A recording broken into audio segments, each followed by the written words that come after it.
We don't know any dates or any we're brain rot right now. I think I got like 3 hours of sleep. And it felt like a weird feeling. I got this really cool opportunity, like really possible opportunity for work.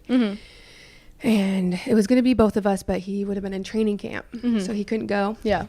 So like locked away then. Locked away in their little castle, 12-hour days. I was like, I can be there. Like, so exciting. Like, let me know if this works out, whatever. I instantly get a text while I was in Paris, like, well, whatever, that how like that would affect his week, and how if I went, it would be like a problem for him. Like, I don't feel supported. Like, I don't feel like my wins are being like celebrated. And I just feel like this career growth was almost becoming like a little bit of an issue. And I was like, oh, dude, like this should be a moment that like I would hope that you would almost move something, like board the dogs to like be able to have me to go do this, or like just like celebrate me, or give me a little bit of encouragement about something so cool. Like something just felt the vibes were off. Something just felt, I don't know. So I prayed and I was like, God, like I'm not happy with like the situation right now. And I was like,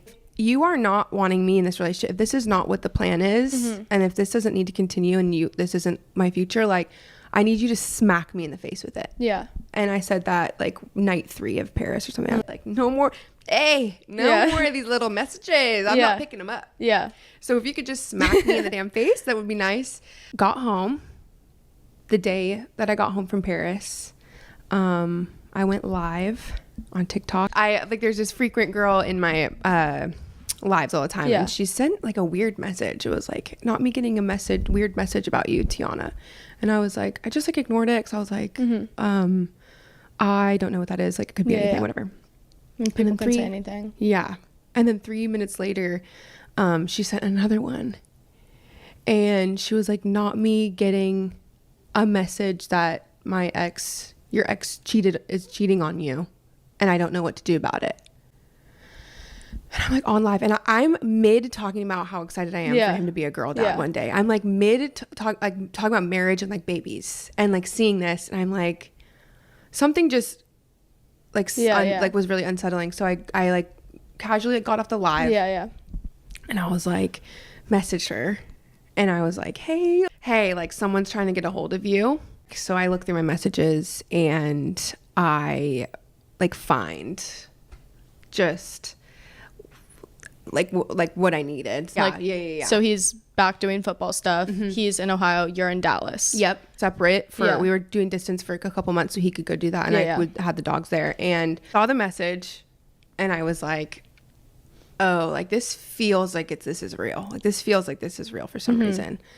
And dug more into it, and got the receipts, and like got all the info that I needed. And my girls came over that night and helped me through it, and like packed the car. All right, Tuesday I found out, didn't say anything, went to bed. Wednesday the girls came over. No, Wednesday me and my therapist, which is also his therapist, we called him, and we were like, hey, like just letting you know, like we know what's going on, and we know like what happened.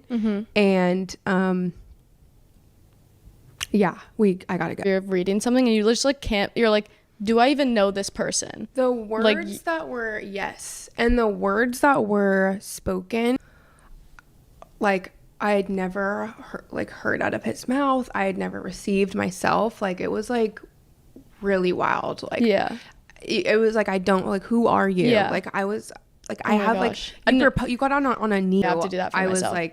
I was like, if this happens again, it's happened before. I said, if this happens again, like I have to be like, all the work that we've done the last year and a half after the first time was for nothing. I was like, I gotta get out of here. Like I gotta find like this, and God literally smacked me in the face with, it's tough because it's like, oh my God, they get to do that and then like live, like they get to do that and then like have their life, and like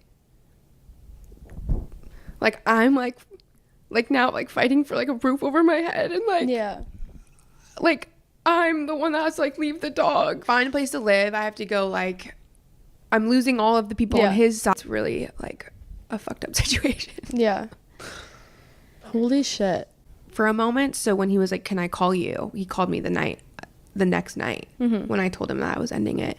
He called me after, and he almost like worded it as like I was staying. Like he was like, I'm gonna do the work. And I was like, oh, buddy, babes, I'm out of here. This obviously ain't the one. I mean, I gave you freaking everything and still not enough. Like, it's not my person. For you to like have that mindset is so amazing to start with. Like, you don't understand like how many girls it's like have a trouble leaving their stupid boyfriend who's, you know, obviously messing up, and you have a ring on your finger. It's like, for you to be able to like get up and walk away from that, like, you are so strong and smart, and like you are gonna be in a better place. And like, I don't know, I think this is like really so inspiring for other girls like listening to this, because they write in all the time to the podcast like, I can't leave like my shitty boyfriend, but like he's obviously like cheating on me or doing all this stuff, and like I just can't get myself to leave. And you were like, no, I'm fucking walking away.